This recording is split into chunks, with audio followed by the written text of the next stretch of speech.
Welcome back to the Doomsday Clock. Today we're discussing Iron Man 2, the 2010 film. I'm joined, as always, by my co-host, Eric. Hi, I'm Eric. This week we have a movie that is very different from the last two, I would say, simply in our overall takes on it.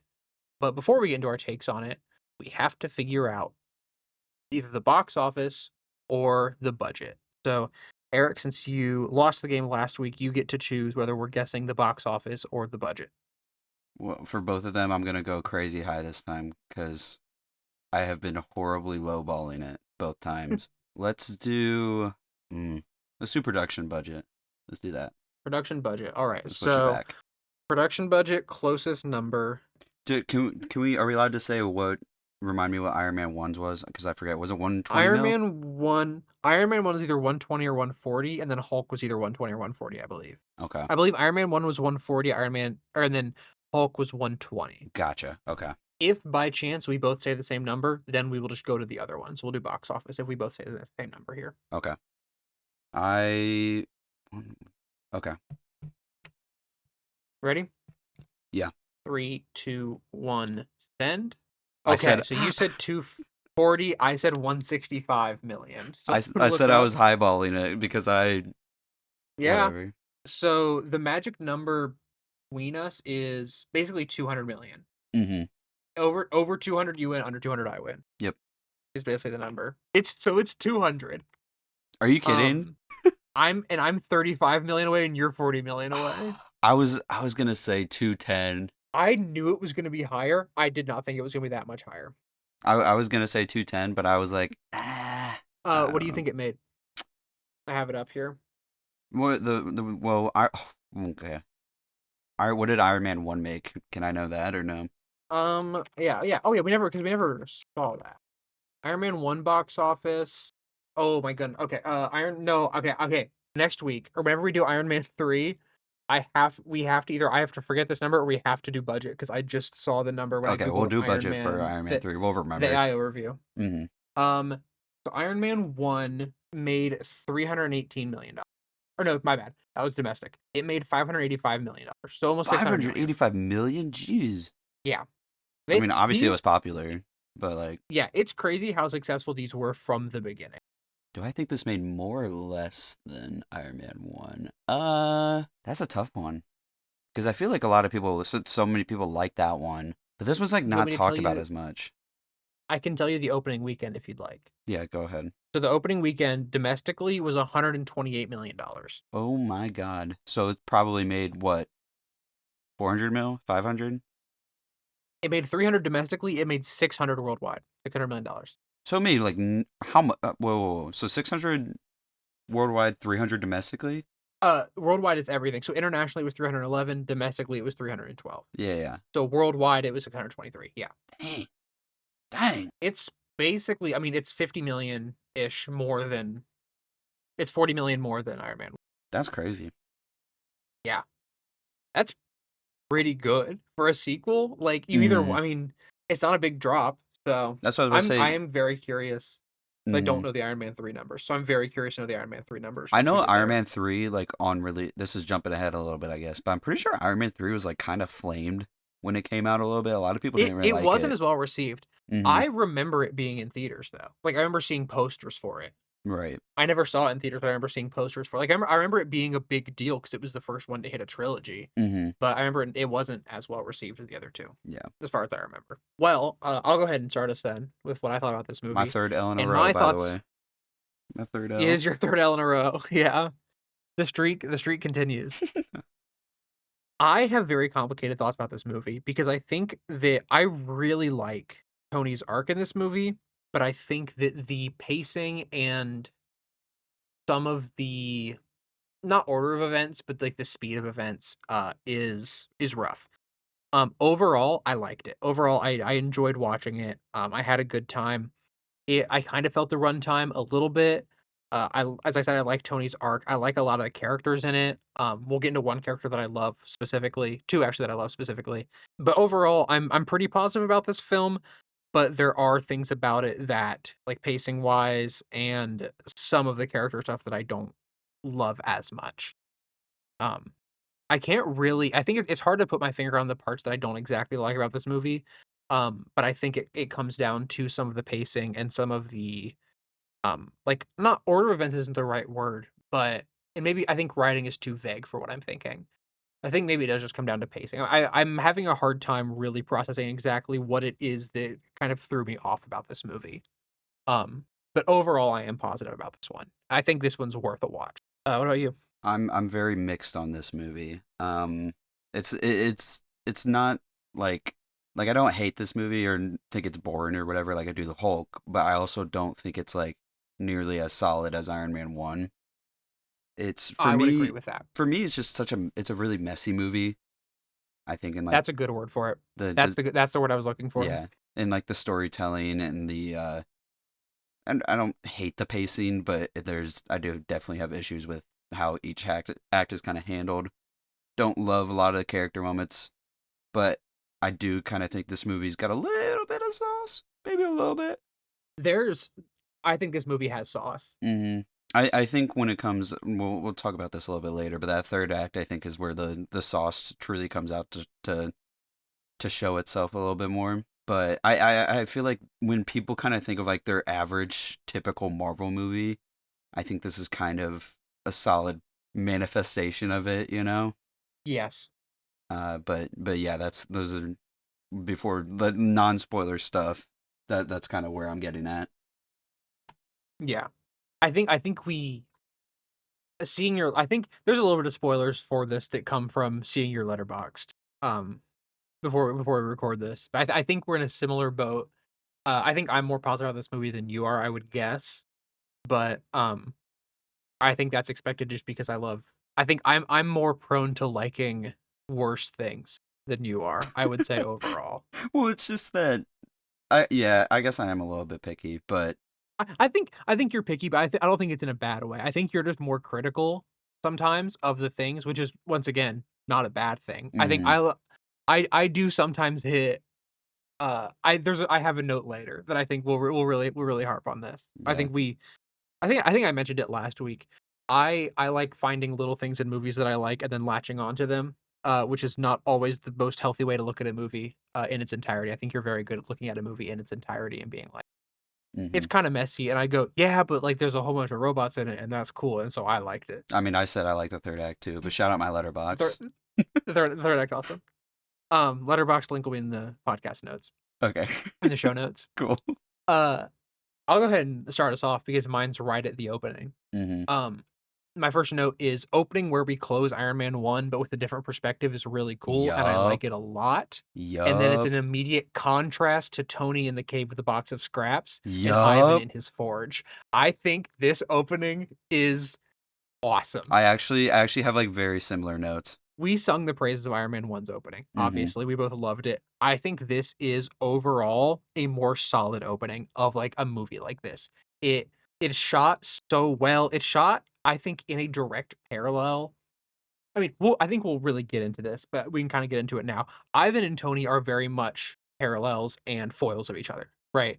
hmm I think that he is a pretty good villain for Tony at this point. He is a great villain. With what he does in this movie, I think it ebbs and flows. This opening being a direct reference, contrast, foil to the whole opening with Tony is awesome.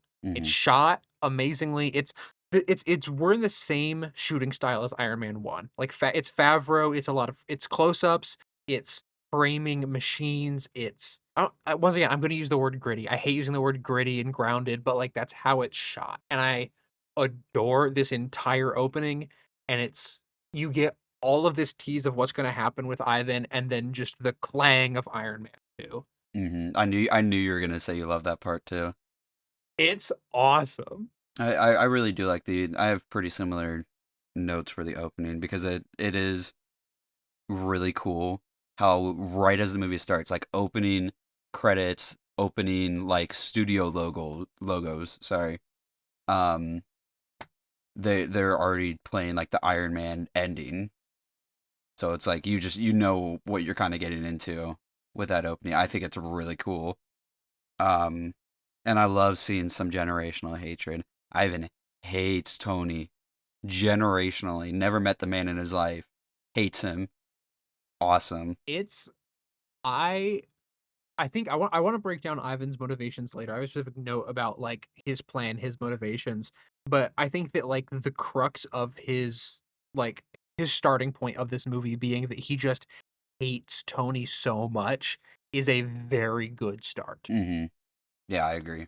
So after this, I'm assuming that we have very similar notes in the next part, which is we love American imperialism. I have We I have something love along those American lines imperialism. because there's like a newscast or whatever that said like Iron Man completely stabilized East and West relations. Huh? Yeah. What? So I joked during the Iron Man 1 pod that the plot of Superman is that superheroes can't just go overseas and, just like solve global conflict. That's what Iron Man does. It's confirmed that He does this off screen.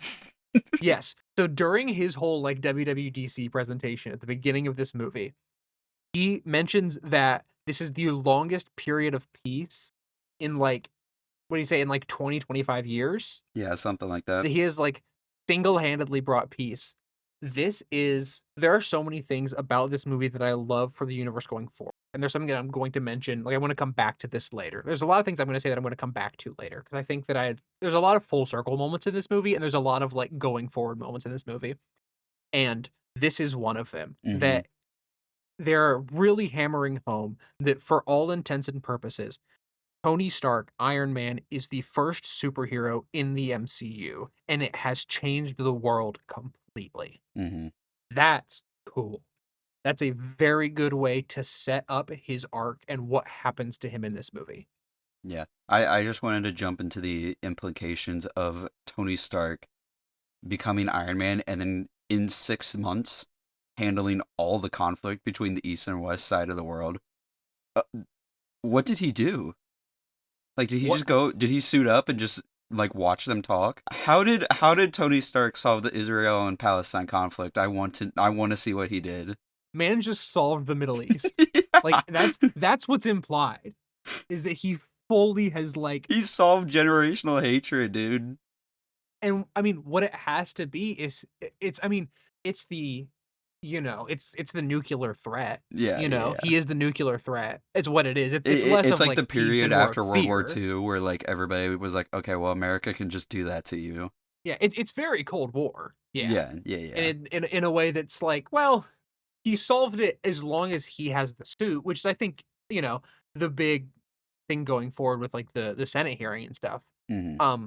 But before we get there, yeah, I said this opening with Tony's the best characterization that we could have gotten in the opening for a sequel. Like he jumps out of a plane, comes down, the suit is pulled off of him, and he's like, "Look at me go! I am Iron Man." Mm-hmm. Yeah, I love it. It's a great display of like his ego and stuff right now too, and like, I love that he gets hit by a firework as on his way down too. Kind Yeah, of to because like he looked cool, but like it's also Tony in there. Like he's gonna get hit by a firework and try and walk it off, you know? yeah. One of my notes that I think is this is just like a little thing. So this is the Stark Expo, right? This is like the opening Yeah. thing. So this is, for all intents and purposes, this is kind of a parody of like the World's Fair, but then in like the modern day, it's very like WWDC, like Apple's event. Mm-hmm. And I just had the thought of Tim Cook opening the iPhone 18 or like iOS, it would be like iOS 26 with something to this level. And that mental image is very funny to me. Jumping out Of of a Tim Cook plane. Tim Cook jumping out of a plane. I mean, they always do like these like high, budget videos. Last year it was like F1 and stuff, but like it's the idea of this just being Tim Cook and people screaming, like adoring fans, Yeah. because people at those events cheer for a lot of stuff, but it's not the like. I mean, for all intents and purposes, in this, Tony solved East and West relations. He's kind of being worshipped like a god Mm-hmm. at this point in time. So Yeah. people are like screaming. We're not there with Tim Cook yet, but Yeah. I do want to hit on something too. The immediate well, Tony's always been kind of like American patriot, like, oh, I'm doing, oh, God save, well, not like that, but you know what I mean. He's always been like Yeah. rooted in Americanism and stuff like that. But like the immediate Americanization and like sexualization of Iron Man by having like the girls on the stage like dancing and stuff and like skippy Yeah. Iron Man outfits is very realistic. Like Elon Like Musk would the absolutely do that cheerleaders, if he could be him, you know. the like American flag on like this giant screen. Mm-hmm. Yeah, you're completely right. I actually thought that was a very we'll say I'll jump on your ship. I'll say that was gritty. It was gritty and dirty. It's it's very not subtle. I think a lot of this movie is not subtle. Mm-hmm. And I think it's a very like in your face kind of But I thing. think that's a Uh, realistic thing for because like yeah, if someone completely. if this was like real life, this would absolutely like Trump would walk on stage and like shake his hand and everything like that, or have a cheerleader outfit on too. Who knows at this point? But like, And they'll fall and asleep. then you know Erica Kirk comes out and stuff like that and all that. But you know, And then more fireworks go off. yeah, I exactly. think obviously we're gonna talk about the Howard Stark video later more. This Mm-hmm. is a crazy Chekhov's gun, first of all. That if the first time you're watching the movie, you're not expecting this to come back. This is, I don't know if you know this is a borderline one-to-one parody of Walt Disney talking about Epcot. It kind of I think I do know what you're talking about. I think I've seen that It's before. it's borderline one-to-one, down to him saying like the city of the future. Like it's a very it's I don't know if it's an homage or if it's parody. I don't know the right word for it, but it is like borderline one-to-one, and it's very funny to me because they even have Howard Stark like kind of dressed like and with like the mustache like Walt Disney had. Mm-hmm. This is. I think I'm talking about Tony here, but I just said, "Holy shit!" Elon Musk generally thinks he's this guy since buying Twitter, because like I Yeah, think Tony was hyping himself up and stuff like that, and that's he's like talking about how he brought world peace and stuff like that, and I was just like, yeah, this is Elon Musk. this is who he thinks he is. Yeah.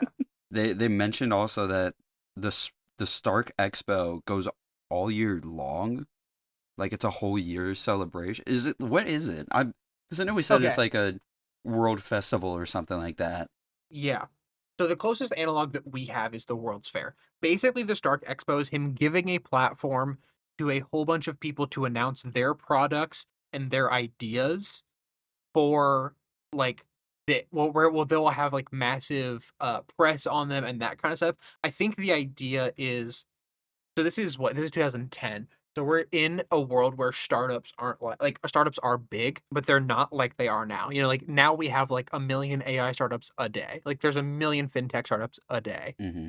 And I think the idea of the Stark Expo is the like we're giving publicity to them because it's all about like it's not Stark Expo isn't about I mean, yeah, it makes the stock price for Stark go up because their name's on everything, but it's more of a like World's Fair. We're showcasing the like innovation and like the future of technology here. Mm-hmm. Like Stark will have stuff to show off, but it like Hammer shows off stuff later. Like it's a whole bunch of other industries, all tech, not industries, a bunch of other companies coming in and showing off their stuff for the Okay. next year, and it's all like publicized by Stark. Yeah, it just took me surprised that they said all year. I feel like this would be like maybe like a week long thing or something like that. But I mean, Yeah, sure, yeah, let's do a year, it I guess. So it sounds like it's like from what I can understand, it sounds like it's the first time this has happened since Howard did it back in what was the year like 74, 78. So like it's like a thing like they haven't done in like 30, 40 years. Mm-hmm.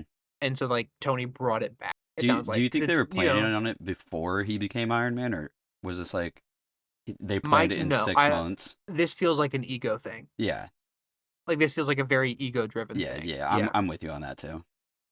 Obadiah doesn't let this happen. Yeah, you're right. So what's crazy is in the middle of this opening scene is very much like Tony's on top of the world. That's kind of how like this whole movie starts is like he's on top of the world before he starts getting dragged down. Which is honestly it's how you do a sequel. It's yeah because the first not episode the first movie of a like for a hero is like they end on top of the world, and so to get a good sequel you have to kind of tear them back down. But I think it's very interesting to me how quickly the palladium poisoning comes up because it comes up in this scene. Yeah, because he puts his finger on the thing and it's like danger. What's your blood work rating for this movie? It's not as bad 'cause it's just a finger prick. Hulk was Fair. definitely worse because he was doing blood work and like doing dialysis and stuff. Um, not as We'll say bad. like B tier. This is Yeah, B tier, and then Hulk is like it's F tier. yeah. Hulk is F tier. This one's definitely more tolerable. I think it's awesome how quickly it sets it up. Like, it's very much 'cause it is a driving force of the plot, so immediately having a scene in here at the opening of the movie is great to me. Mm-hmm. I would like to talk about that Stan Lee cameo. Alright, take it away. Cause so let me frame this a little bit. I was watching this on my iPad while I was eating dinner. I I didn't realize that was Stan Lee. Did you think it was Larry King? I thought it was Larry King because he was like, "Oh, hey, Larry King," and I like looked like I was looking down at my plate as he said that, and I was like, "Oh, Larry King's in this movie," and then it immediately cut. So I was like, "Wait, what? Larry King for like half a frame?" And then I was sitting at work like yesterday or something, and I was like, "Wait, hold on, I don't think that was Larry King." I think it was Stan Lee. I was literally, I was like taking a shit or something. I was just thinking about my notes or whatever. I was reading them over. I was like, where was the Stan Lee cameo? Was that it? And I was right. It's Stan Lee. This is the era of Stan Lee cameos where he still plays a real guy. Yeah. In the last one, like we don't know if I don't know if he was Hugh Hefner in the last one, if he just called him Hugh Hefner, but this time he's Larry King. Like he's like playing a real guy before he's just granted in Hulk he was just some guy. Mm-hmm. How do you rate the Stan Lee cameo? Actually, even though it was like for literally like half a second that you see him, my personal experience has shaped this Stan Lee cameo for me. I'm a fan. I like this one. I like this one a lot. I'm gonna give this one a 9. I'll give it like an 8.5. It's not that high, Fair. but it's like it could be. That's fair. I really like him being Larry King and it just kind of being like, yep, he was Hugh Hefner in the last one. He's Larry King this time. I like that. It is a good bit. I like that bit. So Do you know anything about the subpoena? nothing much, but I mean, he got to DC. Where was this at? Like New York or something, probably. Yeah, I think they're in New York. I think that subpoenaing Tony by just having like a very attractive woman talk to him is the funniest thing that they possibly could have done. Yeah, she probably doesn't work for the government. They probably just like had her do No, it. so she does. She has the badge. Oh yeah, Like you're right. I she's forgot about that. is she DHS? Is that what it is? Is that Homeland Security? I don't know Nah, who subpoenas something. people. I don't remember who subpoenas people, but to call them in front of Congress. But I thought it was very funny that that's how he Mm-hmm. gets served. Nah, that was a fake badge. I've seen it. They just wanted. They just wanted a baddie. What are your overall thoughts on this? Like the hearing? It's pretty much just a roast session between like Tony and the government because that guy's like, "Fuck you, Tony," and he's like, "I'm Yeah, awesome." yeah. And also, Rhodey looks a little different. I wonder what happened there. I think the line "It's me, I'm here, deal with it" is the best lampshading of it they could have done. Mm-hmm. I like it a lot, actually. I have a lot to say about Rhodey in this movie. I really like Rhodey in this movie. Um, but I actually have like a million things to say about this.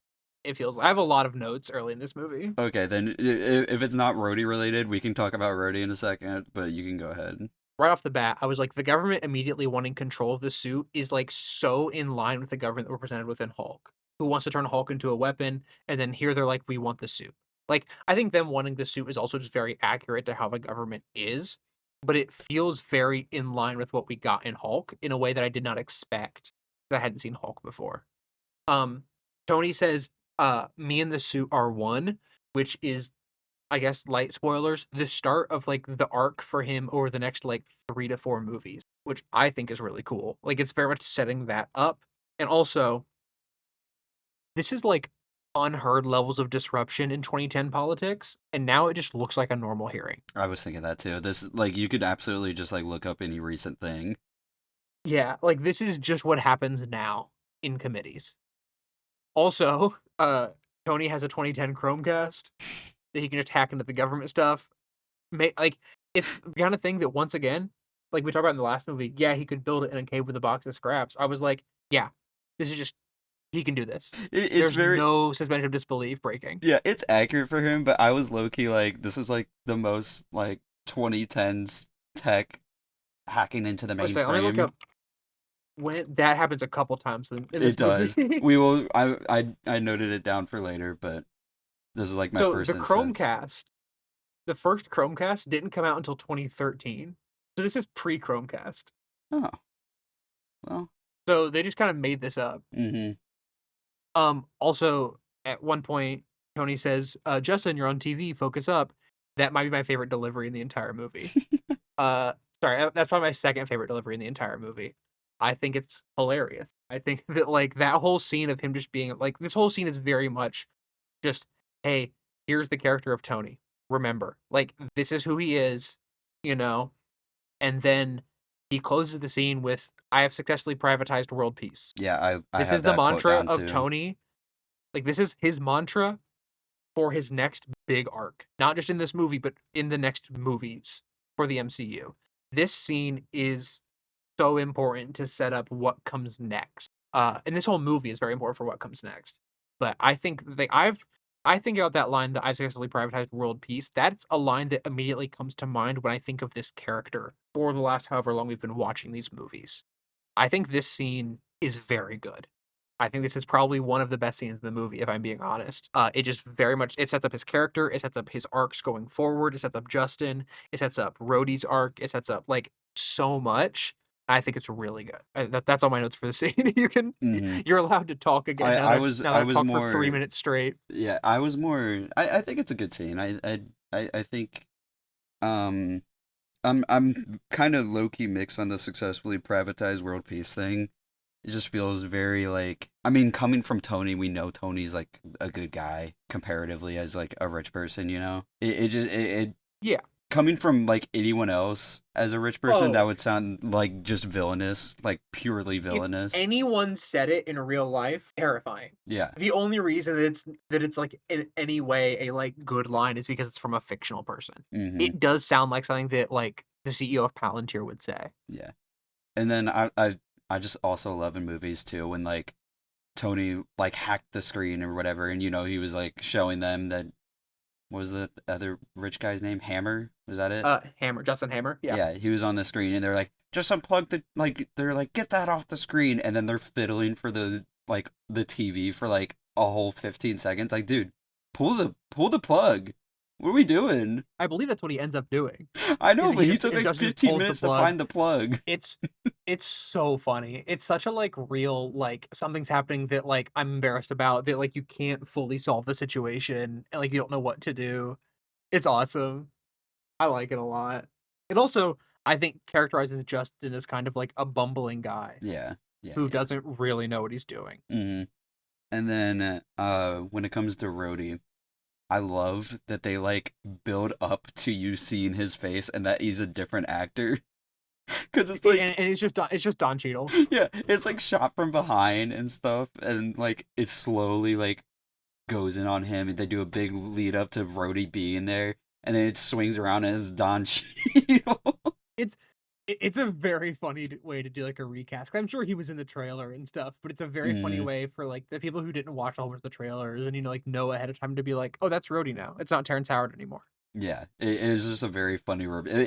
It was like the Marvel way to introduce a character. If that makes Yes, sense. 100%. We will see that exact same shot order for like big character reveals a million times. Mm-hmm. And but this time it's just to announce that Don Cheadle's playing Rhodey now. Yeah. I love that like anytime Tony's like working or whatever, it's just dad rock in the background. That's awesome. Love some That is dad awesome. rock. Love that Iron Man's theme is just dad rock. Yeah. And the score of this movie, I believe, is also just Dad Rock. Yeah, pretty much. I also, jumping back slightly, I had Ivan Stanwall of Tony is unhealthy, but if he really wants to go this, he should really get into K-pop. Because you can make one of those Stanwalls really easily with the photo cards and stuff. So Ivan, if I've none of this would have happened if Ivan just stand twice. Is all I'm saying. Mm. I'm trying to think if like the scenes of Tony being a mechanic are improved or worsened if he's like listening to Hatsune Miku instead of dad rock. Um, it's definitely a different vibe. If in the first movie when he's building the Iron Man suit, you've just got like yeah, you've just got like Miku in the background. I'd be down for it. I want to see that someday. Can you make that? I'll cut that together. Yeah, I'll cut that together afterwards. I just have once Pepper comes in. I Yeah, have the yeah. I love the palladium poisoning plot, and then once Pepper comes in. So if you want to talk about Yeah, that, I like the Palladium poison plot. It hasn't. It's still kind of like it's the most front and center, I guess, plot point in this right now. yeah, But I Potts just literally comes in and fries him on his ego. She's like, oh my god, she's cooking. the way that she reads him like a book so consistently is awesome.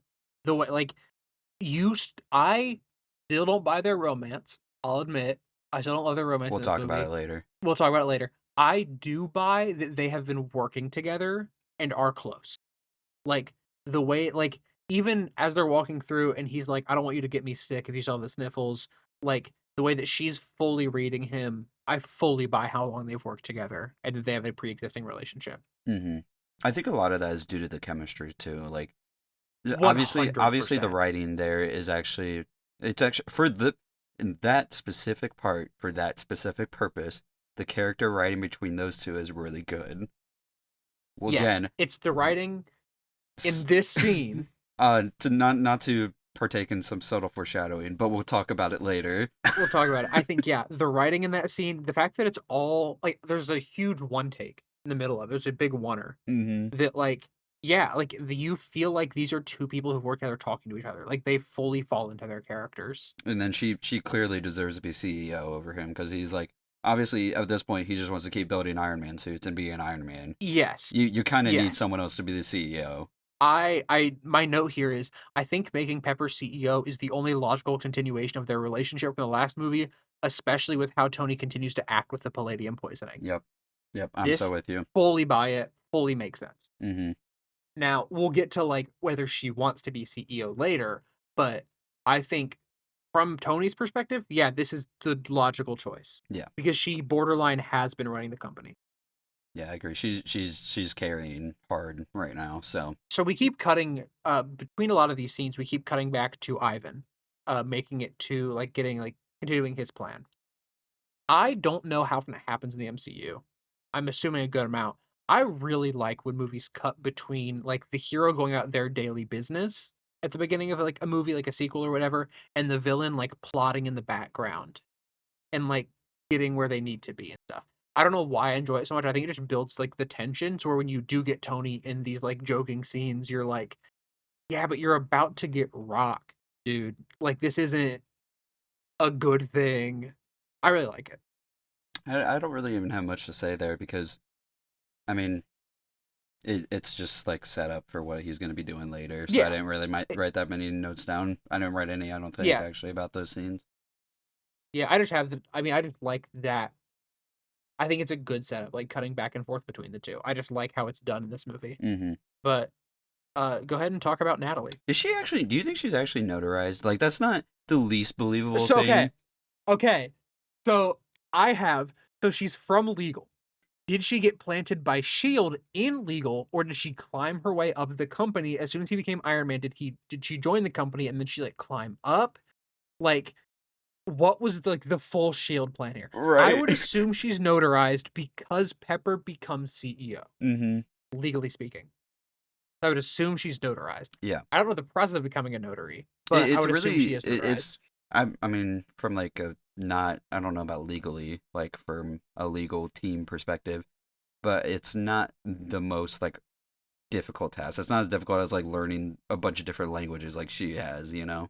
So he fully sexually harasses her Yes, here. I was gonna talk about that It's too. a it's I think this is a poorly written scene because of how Tony treats her. She's Not because just it's inconsistent with very his yeah. character, but it makes it hard to be like, it's just Tony being Tony when he's just it's very 2010. Mm-hmm. Like he's very much I mean, now you do have Pepper saying like she's a harassment lawsuit, a sexual harassment lawsuit waiting to happen. But I don't think that fixes the problem. No, the movie pointing out and being like, haha, he's gonna sexually harass her does not make me feel okay about it. Yeah. Yeah, and the thing is like it doesn't feel out of character for Tony, but it does feel like you go like it makes you kind of go ew, Mm-hmm. you know? I think she's also like outside of like the Tony being very sexual towards her. I think the movie just doesn't like is very sexualizing towards her too because she like gets in the ring and she's like Yeah. it's a really weird angle. Like I have a note later, but we can talk about it now. There's no reason that she needed to strip in the back of that car. no, she did not. She was fine in There her clothes. there was no reason. And you can even have her like when they get to the place and she gets out of the car in the suit and Happy goes, "Did you change in the back of the car?" Like you can like say that, but there's no reason that we needed like Scarlett Johansson to take her shirt off in the back of the car, Mm-hmm. except for to have all the like have that guy from week 1 who loved that Shield was mentioned go, oh my gosh, there's boobs. Like, Yeah, and I'll also say this too because we're talking about her now. Um, I when she is Black Widow, like the very first time you see her in costume is a shot of her ass. yeah. It once again, I think we'll talk about like the actual like that scene later. The way that this movie treats her and I it's bad. It's Is pretty very bad. poor. I want to talk about her just like a little bit later when she's like beating a bunch of people up because I know there's a lot of people that don't like that and it's like Mary Sue or whatever, but we can talk about that Yeah. later. But the Yeah. sexual aspect of how this movie treats her is very poorly done and it's very poorly It, aged. Scarlett Johansson is very much shot in a sexual way throughout this entire movie in a way that made me go, "Come on, guys." Like, really? Yeah, really it's 2010, but it's Cocky still want boing boing though, so her last name being Rushman it's is funny. very It funny. it I think changing her name from Natasha to Natalie and from Ronoff to Rushman, it's very much like you didn't need to change both names. Like Yeah. she could have been Natasha Rushman and like nobody Rushman. would have batted an eye. It's just Rushman being the last name for a Russian character. Come on. It's really funny. It feels like Nick Fury was like, "This is funny." Like that's how it feels to Yeah. me. Is it's very much another thing to add to the why are we sexualizing it so much. He just pulls up the photos of her modeling in Tokyo. Mm-hmm. Like another thing, like you could have just cut that and like I don't. Anyway, we've harped on it enough, but Yeah. I don't We can like move how on. she's treated in this movie. I think it's probably the worst aged part of. Actually, no, there is one part of this movie that I would say is aged worse, and that's what happens next. Yes, I'm so ready to talk about it, but you can go ahead because you want to talk about France. Yeah, so I was like, "Ew, why are we in France?" Which we did get a little bit of foreshadowing from this in the Ivan scene. They're going to Monaco. And then you have a child porn guy pop up. Yeah, I know. Jump scare. So what's up with the guy who was calling child porn free speech just popping up I'm in pretty this sure on my movie? letterbox review I just said there's a very scary jump scare in this. You said the scariest jump scare in a superhero movie. Yeah. I will I would argue say that's the worst age part of this movie. I actually did know that he was in this movie. Did not know it was this scene, so it was still an effective jump scare. He was like they're like Elon Musk and I'm like, "Hold on. It's here. It's now?" I knew exactly when this was. This is what I was referencing at the end of last. I swear I'll stop talking about Elon Musk, but this movie literally kind of begs you to talk about him. I was just talking. This is kind of where I started talking about how unhinged Tony is, because I do think it's a realistic move for his character that his ego kind of takes control of him, and I especially I wrote almost the exact same thing. yeah, and especially with him, dying. I think I do very much actually buy the fact that he would be like, okay, bye, I'm gonna go race now. Yeah. To me, I wrote this is the next logical step for Tony, and I referenced the flying scene from 1, where he's like pushing the flying to the limit. Mm-hmm. Like this is fully in character for him. Yeah, I think this is where it really starts for him too. And then my next 3 notes about how Ivan is just aura farming for this entire scene. Oh yeah, I do have a nitpick about him specifically in this Yeah. scene though, Go for it. because like he was in the crew suit and stuff like that, but Tony was even supposed to be down at the racetrack. Was he just gonna go down there and just start wrecking stuff? I think he was going to hit the start car no matter what. Mm-hmm. Because here's what I think his whole thing is, right? He knows Tony's going to be there. And his plan isn't to kill Tony, it's to fight Iron Man. Mm-hmm. And at least in a certain extent, show Iron Man being able to be beaten. Not beaten, but like attacked and like damaged. Right? That's his whole plan. It's to make God bleed. I agree because that's literally something he says later. But he Yeah. also was actively going for kill shots while Tony was not in the Iron Man suit. This is true.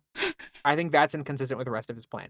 I think how I read this plan is so he damages the start car, Tony puts the suit on, and win or lose, Ivan has now won because he's fighting Tony in the suit.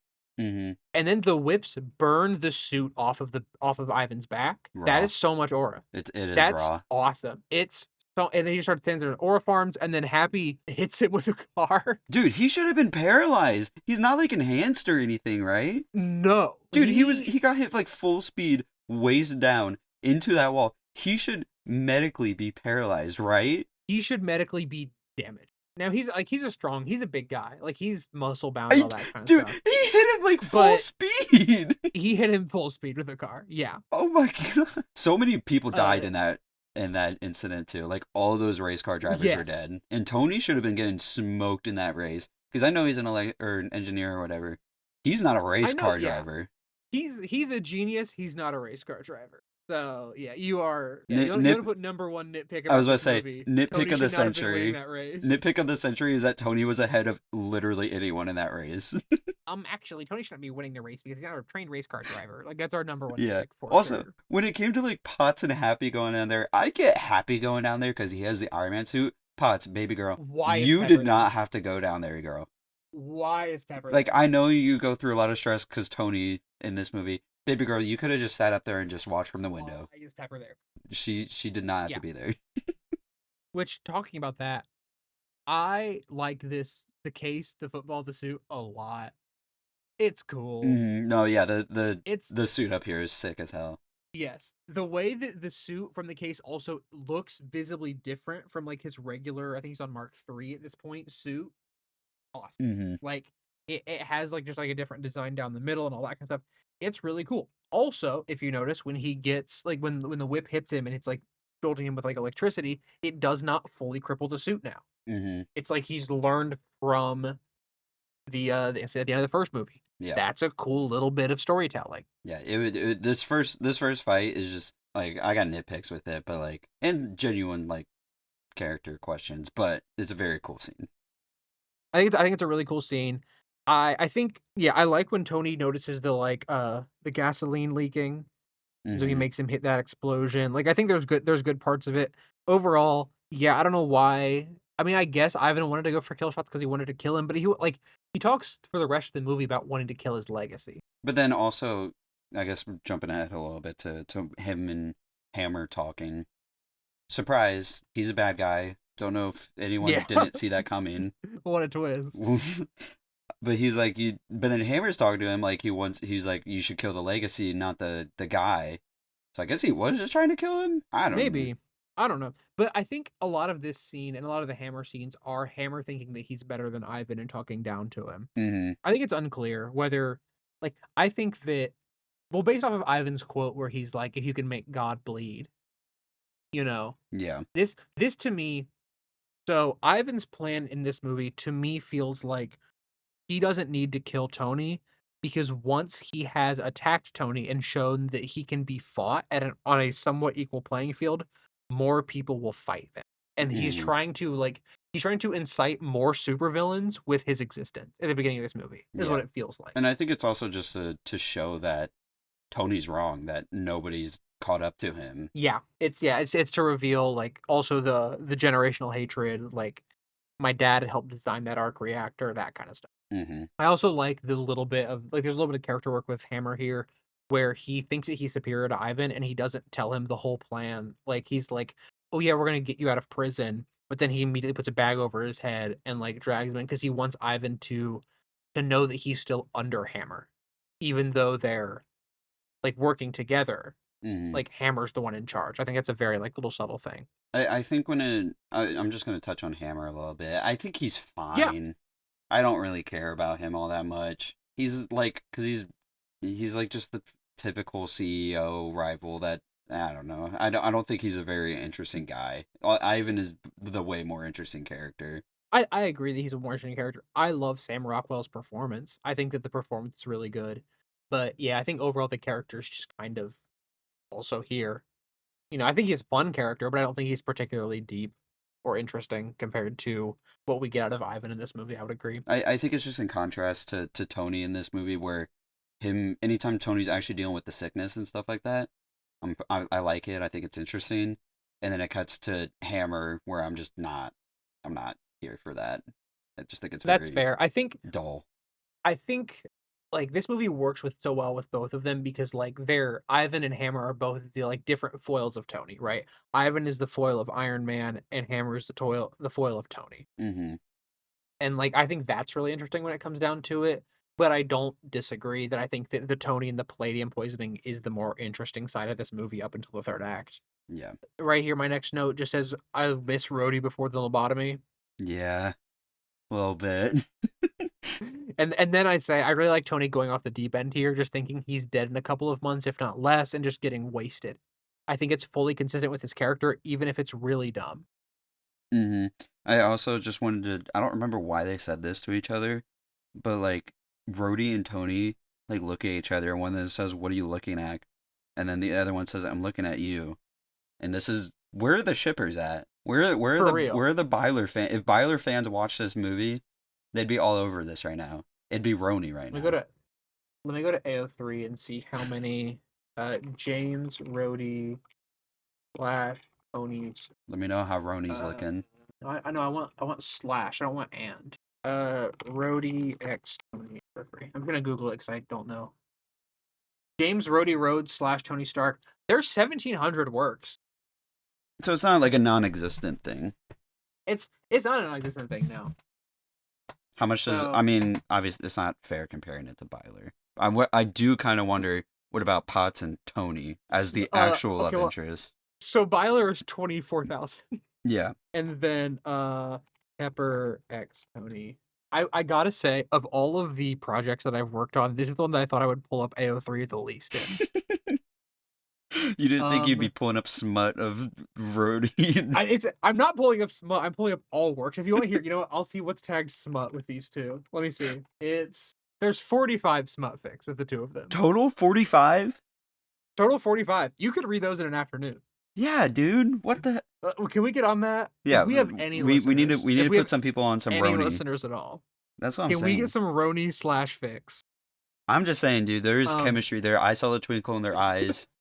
If Byler fans saw this, they would be losing their minds. Pepper and Tony is 22,000, 723 of which have smut. Which it's the main like love interest in the movie, I guess. But like, I will say that feels high for a straight ship. Mm-hmm. For a straight ship, that seems high. You're not wrong. It's just funny. It's a funny sentence, but I'm not wrong. I have once again the note. I miss Rhodey before the lobotomy, and that's when they're fighting each other, and Rhodey is still like trying to get through to Tony, and then he's like, you know what? I'm trying to take the suit. Like, this is the only thing that's gonna really like wake you up is if I fully take the suit. I'm gonna just cut you off because this is what the movie also does, and it flips back to Ivan for like a little bit in this, because this is where the editing kind of irked me a little bit in this movie. It's not as bad. I know I sound like the biggest nitpicker on the editing segment. It's weird sometimes when there's just a cut out of nowhere.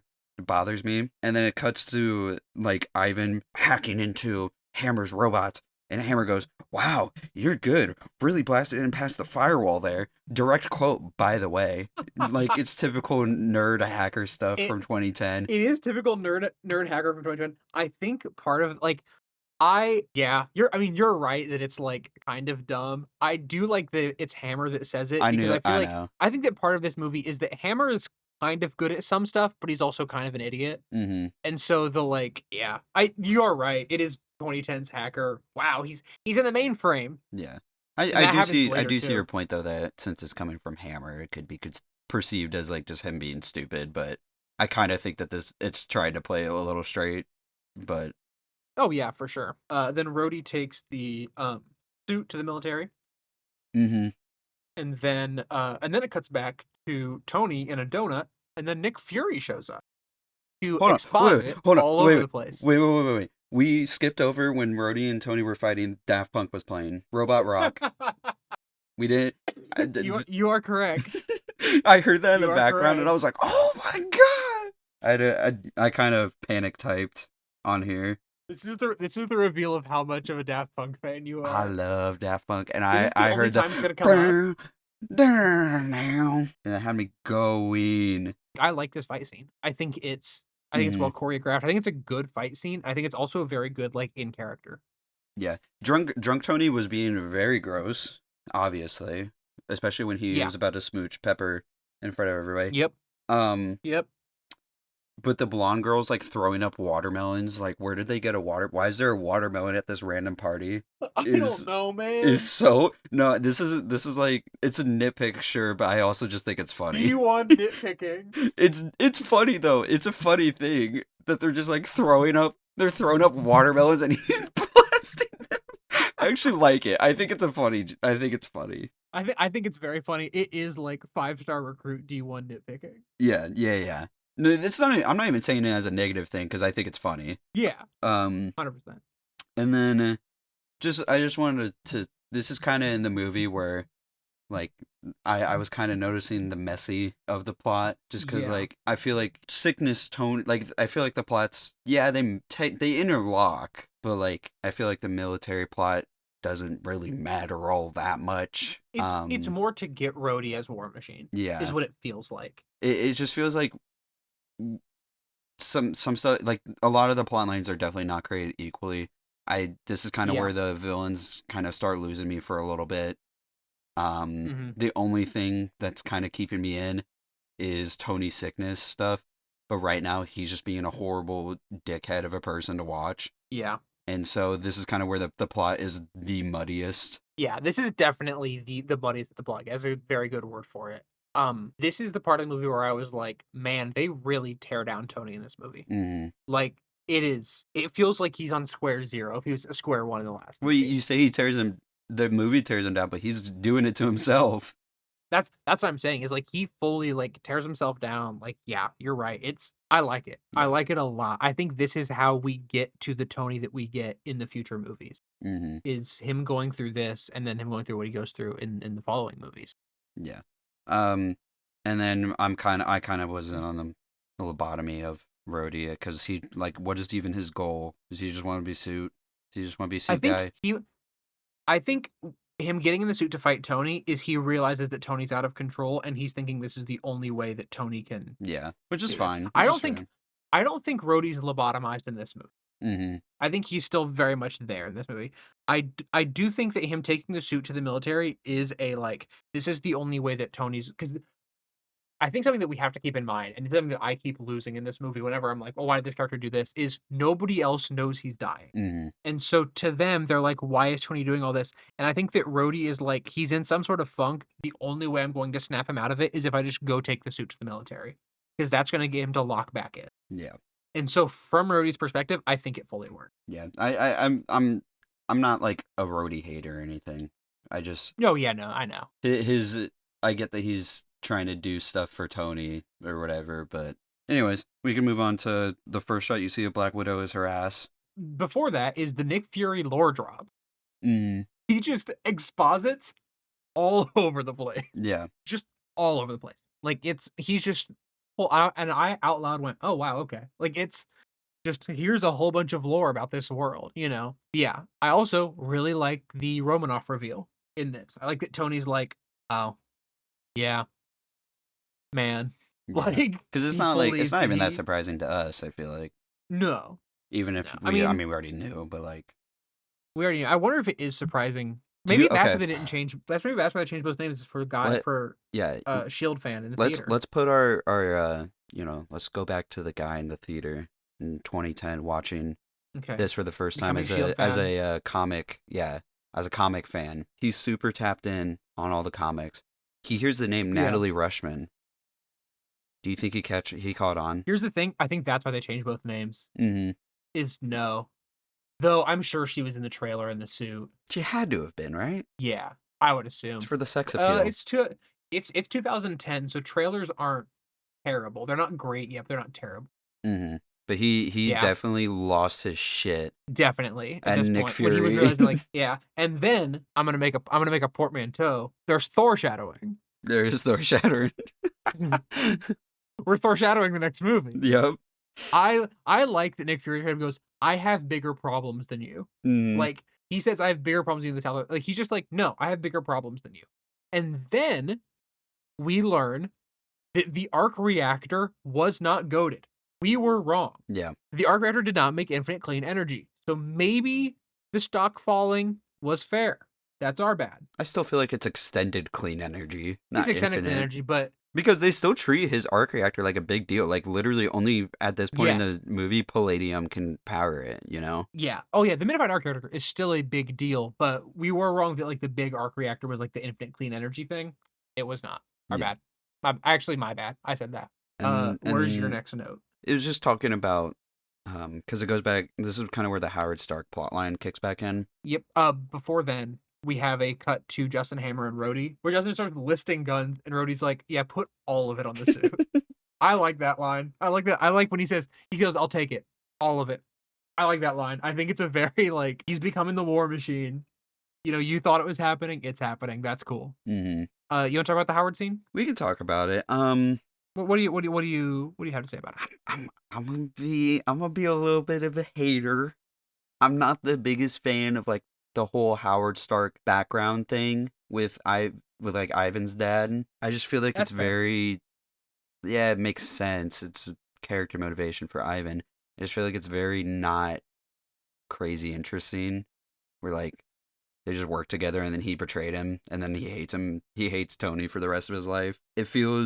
Yeah. It just kind of feels like it's fairly detached from Tony, despite it being directly related to him. And I think for sure that's the weakest part. it You're feels right. very secondary to what Tony is actually worried about in this movie, which is not dying. So it's not it's really it's one of my least favorite things in the movie, except for I like the little moment with Tony and his dad later. But Yeah. So this is where we get the meme "I'm limited by the technology of my time" appears here for the first time. mm-hmm. 2, we get the "my greatest creation will be you," or is you, which I think it's a good line. Robert Downey Jr. here has some very good, like very subtle facial act Yeah, that I want to call out because it's not something that you get a lot. Like you get a lot of the like facial acting from RDJ that's like looking sassy or whatever. But this here you get like a real moment of like where this like conversation gets to him and you get like a very good moment on RDJ. And I want to sing the praise of how this scene is shot and acted because I think that while I agree with you that part of the plot kind of is not as great as some of the other parts of it. I think that how this is shot and the acting from Robert Downey Jr. I really like. I mean, grass is green. RDJ is a good actor, but like I also agree. Yeah, yeah. It's I don't think we're breaking any new ground. He's good as this character, but I wanted to call it out. mm-hmm. Then he buys strawberries. Also, Um, I just want to say they were like Coulson was like, my job is to keep you here and keep you working, and then Tony just drives away and buys strawberries. that's addressed later It is addressed because I thought the later, same thing. but Yes, it's still a Coulson funny says thing. it is. It is still funny. You are correct. I like that. I don't like people handing me things. Gets called back to. Yeah. I think that's funny. How much do you have to say about this scene with Pepper? Just a little bit. I got more stuff to talk about with the diagram, but I think Tony giving her strawberries, despite her being allergic to strawberries, is actually very telling of their relationship. Yeah. It's a kind of a wake up call for Tony, so I like that aspect. But I also think this should have been a sign for their relationship. Yeah. I personally I really like that they don't really fully make up in this scene, Mm-hmm. and that like she's completely in the right, and he had this like awakening moment with his dad, but he doesn't, or with his video of his dad rather, but he's not like fixed and fully perfect now. I think it would be very easy to have him come in and like say all the right things to Pepper, and she loves strawberries, and I think it's really good that they didn't do that. No, I love how everybody hates him right now because he's been a dick to literally everybody this whole movie. Yes, he's just been the worst, and they're not just going to immediately forgive him and be like, classic Tony, Mm-hmm. like I like that. I really do like that. I'll just go ahead and say it. This is the coolest way you could ever hide a scientific discovery. I'm kind of on the opposite end. I think it's kind of stupid. This is awesome. I think This it's is the kind of stupid. thing. This is the kind of thing that to me is so like it's such a cool way to do it from a like this is how Tony's gonna find a new element that his dad are like it's to rediscover it. Because his dad like that this is the like where he was limited by the technology of his time. I think this is awesome. I think it's fair that you don't think it is. This is the kind of stuff in like this level of sci-fi that I think is awesome. I don't know if it's technically I think it's technically sci-fi. It's a superhero movie. I think this is cool. I think this is the second coolest hiding place in the entire MCU, but it's going to be a while before we get to the number one. I'll say what I like about it. Creating a new element to save his life and boost his like power efficiency is hard. Love that. That's so cool. It is. It's so sick. You can go ahead and talk bad about the hiding place. I just think it's it feels too easy for me. It feels too convenient I don't love the idea of the hiding spot. I feel like we could have just done something better than it being happens to be this diagram that Tony so easily deciphers, and it's exactly what he needs that he can build so easily. Okay, when you put it that way, I get what you're saying. As like an ex machina, I do get that. Yeah, that's He looks completely at it for fair. literally like half a second, and he's like, "Oh my god, that's it!" Which like there is a message on there, sure, that he said in the video, Yeah. but also literally everybody else has seen that video like forever. I don't know. It wasn't like a hidden video. I think, but that's a thing where it's like, well, the part of the video was hidden, Part of it, I which is the guess, like yeah, the part is that's too or Tony. maybe just I nobody think though, pressed play beyond like a certain point.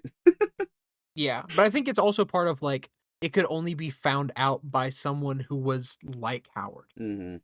Like it's only going to be found out by someone who's like trying to find something hidden. Yeah. I don't know. I see what you're saying with like the ex machina side of things. My brain fully gets taken over by the he hid an atom in like the layout of an expo. That's awesome. Yeah, You know? I think it could have worked, but I think it needed maybe more build up. I don't know. It kind of felt like it came out of nowhere and it just solved all of Tony's like health issues. No, you are completely right about that part. Yes. You are right about the ex machina part of it. That in my brain that is drowned out by that's so cool to hide it in that. But like you Hmm. are right. I see what you're saying though. That It's a cool. I like it. Like you said, like I like that. You know, it was a key message that only Tony could understand and stuff. And like I said, creating an element to save your life is cool, undeniably. yeah. But it's Yeah, just it's the way it's brought up. let's get into discovering a new element montage. This is the I'm just gonna read you what I wrote because I think that's the best way to phrase it. I think the discovering a new element montage is a great way to get us back into the same mentality we had in the cave with the box of scraps. Just showing us that, yeah, he is a mess, but he's also a genius. Once he figures out, oh my gosh, my dad discovered a new element, and now I have to create it, he's able to do it in an afternoon. Yeah. Like, he is this smart. Hmm. Also, this isn't insanely different to actually how we discover new elements. Fun fact, because how we do it is we throw subatomic particles at existing elements to see what will be formed and to see if we can find anything stable. So it's not that inaccurate. He basically built a mini particle accelerator. Yeah. Now, the laser part is not accurate. No. But the throwing atoms at stuff is, I believe, somewhat accurate from what I know about physics and the discovery of elements. Also, Coulson comes back and there's more foreshadowing. Yeah. Because he's like, I gotta go to I said New Vegas. Nevada. I've been playing too much Fallout. You've played too much Fallout. It's funny because I think when he said New Mexico, my first thought was Breaking Bad. Oh, yeah, New Mexico. Which is I didn't it's even the think show that I about haven't that. finished. I love that show, and I'm, my immediate first thought wasn't that. I'm sure we will talk about Breaking Bad next week. Oh, yeah. So you already said that you liked him discovering a new element. Do you have any Yeah. other notes about like this scene, talking about this scene? I just think it's it is like outside of my issues with the diagram. It's a satisfying scene to watch because, um, you know, it's the movie's been building to this. This is Yeah. what the movie was building towards, was him discovering something crazy that could save his life. So I think in that aspect, it's a well done. Like I think it's a fun. It's like watching. Let's bring up Breaking Bad. It's like watching them cook meth. It's just satisfying to watch. Yeah. I think this is where the movie for me picks up and doesn't stop for the rest of the movie. Yeah, this is like the intro to the third act. Yeah, I think from here to the end, I'm fully back. I think the second act of this movie falters. I think once the third act starts, I'm fully back online and back in. Mm-hmm. So I have a question for you. Actually, this is just like this is not a super deep question. Do you prefer the circle arc reactor or the triangle? Which one do you think looks cooler? That's actually hard. I'm kind of circle. I think that I'm not. I think I prefer the circle. I think the triangle has more aura on the suit. I like the circle better just on him. Yeah. I can see that because I do also kind of think the triangle just looks clean, like when it's like because he's middle of wearing the it in suit. Avengers, right? Like spoilers, but like Yes, it looks good in Avengers. I believe so. Also, it's awesome that he discovers a new element. Mhm. That like we already said that. That's awesome. That like that's his solution is like being like it comes back to his intellect being the solution to They this also problem. they bring it up like several times throughout the movie that it's the elements. Yes. Nick Fury says that like there's no known element that can fix it, like that kind of stuff. Which yeah, it's awesome. I really like that.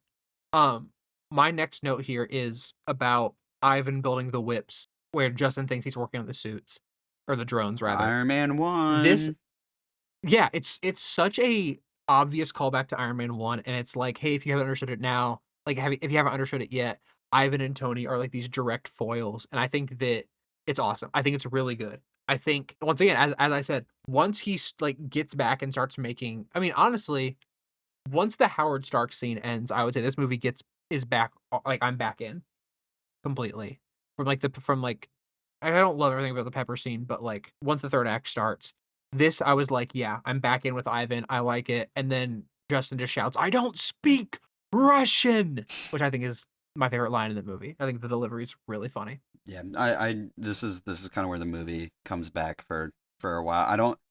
I don't love like a lot of things with the villains, to be fully honest, Yeah. um but yeah, I do. We can just get into the third act because I also really like the third act. So I do want to ask you though, like just like what you think. At this point, I think Ivan's plan is to take down both. Like now, Ivan wants to kill Stark, right? With the drones, obviously. Hmm. Do you think he also wants to kill Hammer? I think he's just kind of going for it. Like Tony's number one target, and it's just kind of like I think his goal is just to create chaos at this point because it's like he's also ruining Stark Yeah, Expo. yeah. Because I right here I was like, okay, because I think this is the part where because then he like kills the two guards, obviously, and then calls Tony. Tony realizes that Ivan's alive, and we get the third act. I'm trying to figure out Ivan's plan now, like what like his long term plan was. I think it's number I one don't is just really. kill Stark and then figure it out from there. Yeah, I don't think he's really thinking long term Yeah, probably not. because I don't love him as a villain, but I do think if his goal is just to create chaos, which I'm assuming at this point it is, he's doing it effectively. Yeah, I would agree. A lot of people die. A lot of people die in this one. A lot of people do die in this one. There's a lot of this is where we get like the start of like the MCU collateral damage thing. Yeah, because a lot of people just get smoked off screen, but it's like explosions in the background. This is so drones are now active, flying after Tony, Mm. and Rhodey is. Tony says out loud, "I need to own him," talking about Rhodey, which we'd have had a better choice of words there, Tony. I do like. Okay, so once the drones all take off and start flying after him, uh, I like that Black Widow Natasha immediately locks in. Yeah. I like that she just immediately locks into spy mode. There's no more like pretense of being Natalie Rushman. She just fully locks in. Mm-hmm. And I really hope that like going forward, she just like, gets a movie soon. Like Yeah. like Surely. just like around like the time of the Avengers movies. Like she should get a movie in like an acceptable amount of time. Yeah. I do really have. hope that happens. I actually do because this is my next point was talking about her. Yeah. Because I know a lot of people have like they kind of view her as like a fake strong female character. Because let's be honest, Yeah. her female features are what is on point for most of this movie. It's like the focal point. Yeah. I really And go ahead and I'm gonna have you go ahead and rank Scarlett Johansson's female features for me. obviously her personality number one. Correct. Moving on. But I know there's a lot of people that like have issue with how good she is at fighting, just because internet fake strong female warrior.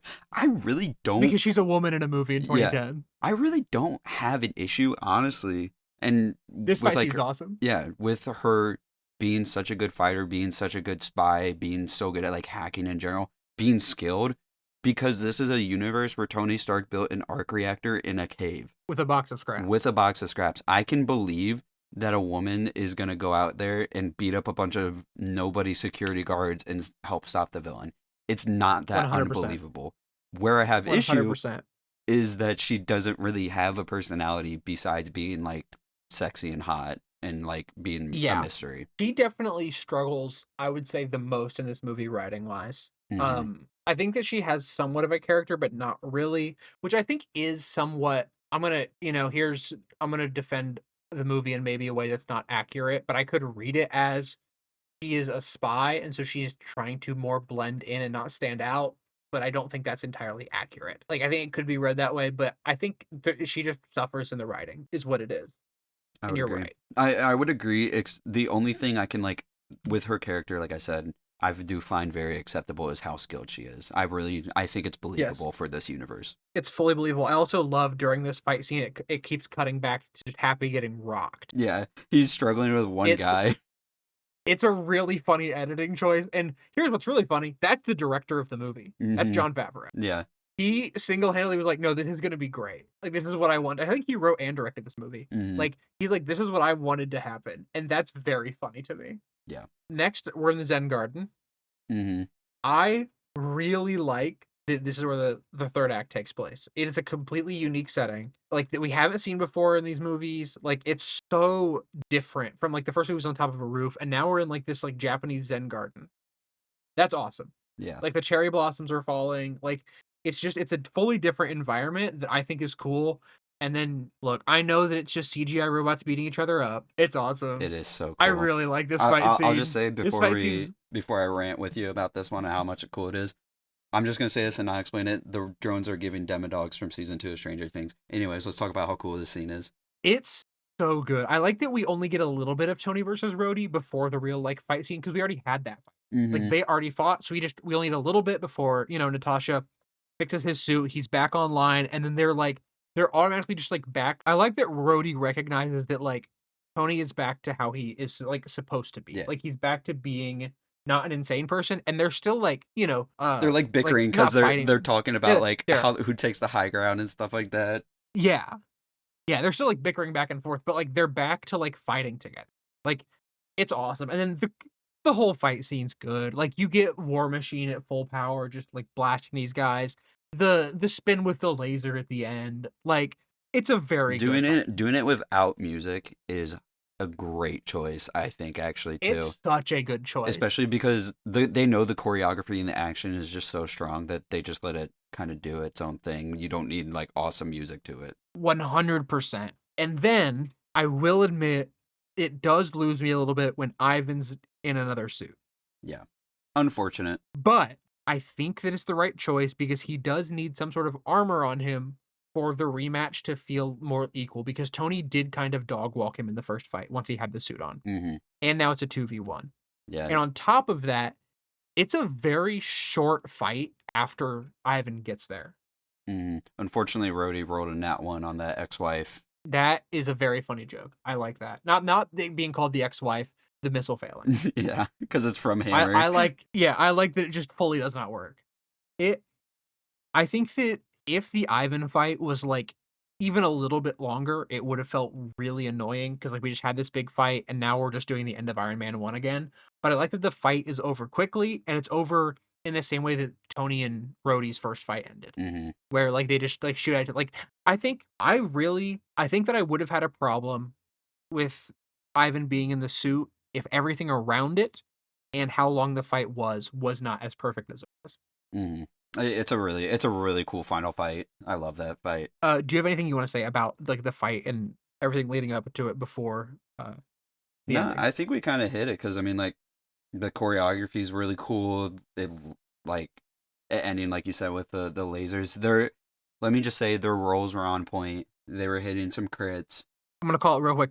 There's a point where Tony just says drop and Rhodey just does, and to me that is so indicative of their relationship. Yeah. That immediately they're good at fighting together, and Rhodey is like a military man. Like, he Mm-hmm. knows that, like, also Tony built these suits.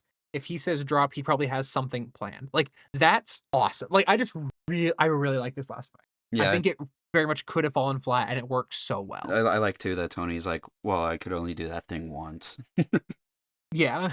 He Yeah. popped his ult. You couldn't have done that at the beginning. He It's popped his great. ult. He had to build up to it. Yep. And then the drones start to explode. Yeah.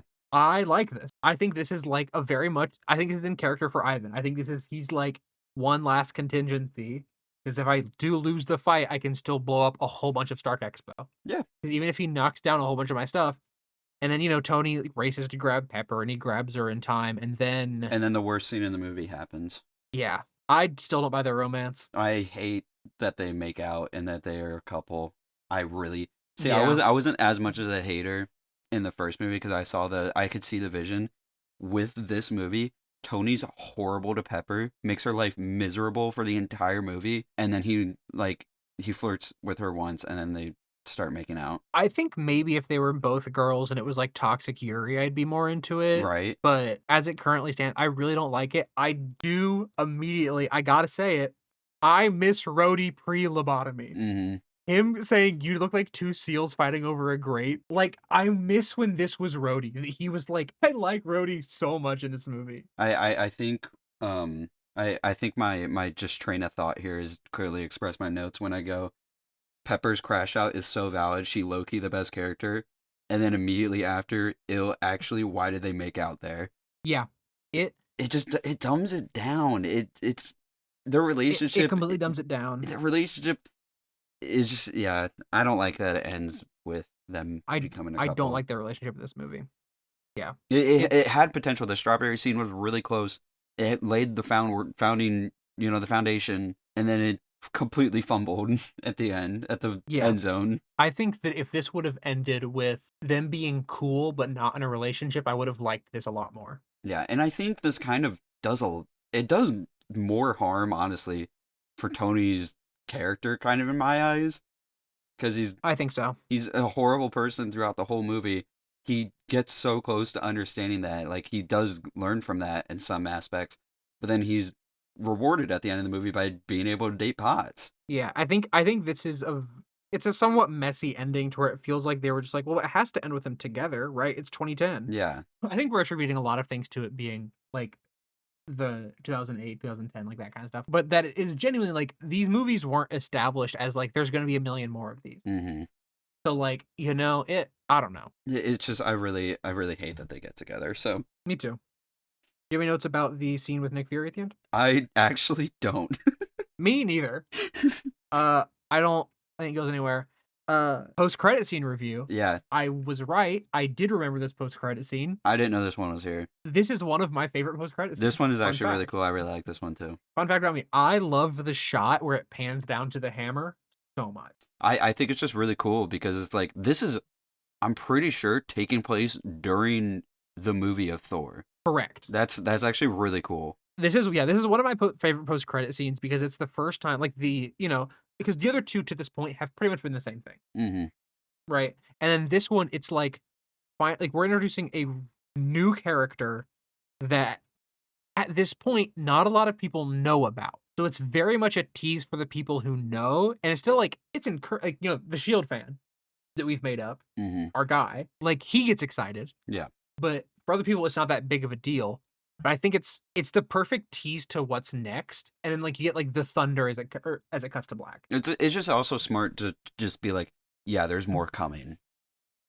Yeah, I really like this post-credit scene. So, full spoilers. Give me your overview of this movie. So, I mean, overall, I don't like this movie as much as the first by a good margin. I don't think I know I nitpicked about the editing a little bit, but it's really not that big. It's not that bad at all throughout the movie. The pacing's a little weird because the third act is the best thing, but I mean, you kind of want a movie to lead up to the third act, so it's all right. It's whatever. But I think the story is kind of a little bit of a hot mess. A lot of the storylines kind of just whittle away. They just kind of fade out by the end. I think Tony's, the best character of the movie, but he's got his ups and downs for me, especially towards, like, at the very end. I just really hate that him and Potts get together. I think it actually kind of ruins a good chunk of his character. Not ruins, but, like, kind of messes his character up a little bit. Not the biggest fan of the villains. I think their motivations are fine, but they're just not the most interesting, and the military is just kind of there. They don't matter by the end of the movie. But I will say, I like the action. I like the stuff with Tony being sick, and I like the conflicts he's going through. And like I said, the third act is pretty entertaining. So I don't dislike this movie. It's kind of split between things I like, things I don't like. But I hate that they started dating. So that's my review. Yeah, I think we're in a very similar boat for this movie. I do like it overall. I like it quite a bit. I think that the second act really gets messy, really gets muddy. That's a very good word for it you pulled earlier. Overall, I think the first act is pretty solid leading up to it. I think the third act is very good. I think it's also just, like, a very satisfying third act to watch Tony, like, pull himself back up, pull himself together, and, like, really then to watch him and Rhodey just own a fight. I think it's awesome. I really, really like that. I think I like Hammer more than you do, but I don't love him. I like Sam Rockwell's performance a lot. Um, I like Ivan quite a bit as a foil to Tony. I don't think I touched on Ivan and Hammer's relationship as much as I probably could have. I really like how uh Ivan kind of plays him like a fiddle throughout this movie, but I think it's lost in the muddiness of Act 2. Um, the foil's very well done. I like the Thor shadowing. I really like him finding a new element. I think that's cool. I think this one really expands the world a lot, and I think it really sets up what happens going forward. Without saying too much, I think that this movie is very important going forward. I think that what Ivan like, this is the kind of thing where it's like Ivan's plan succeeds in the long run, and I think that I'll probably come back to this, in a few movies, when we talk about something else, but to me, that's really cool that this movie kind of sets up a lot of stuff going forward, while also being while not the best, I think I would if we're because I guess I have for the last 3 weeks, or last 2 weeks rather, divided these movies into what I recommend them to somebody and what I not. I would say this is one that you should watch. I think it's a pretty good movie, even if it does get a little bit muddy in the middle. Number time. Number time. Give me a number. I You're so 0-3, so you gotta give me a number 3 weeks in a row. I yeah.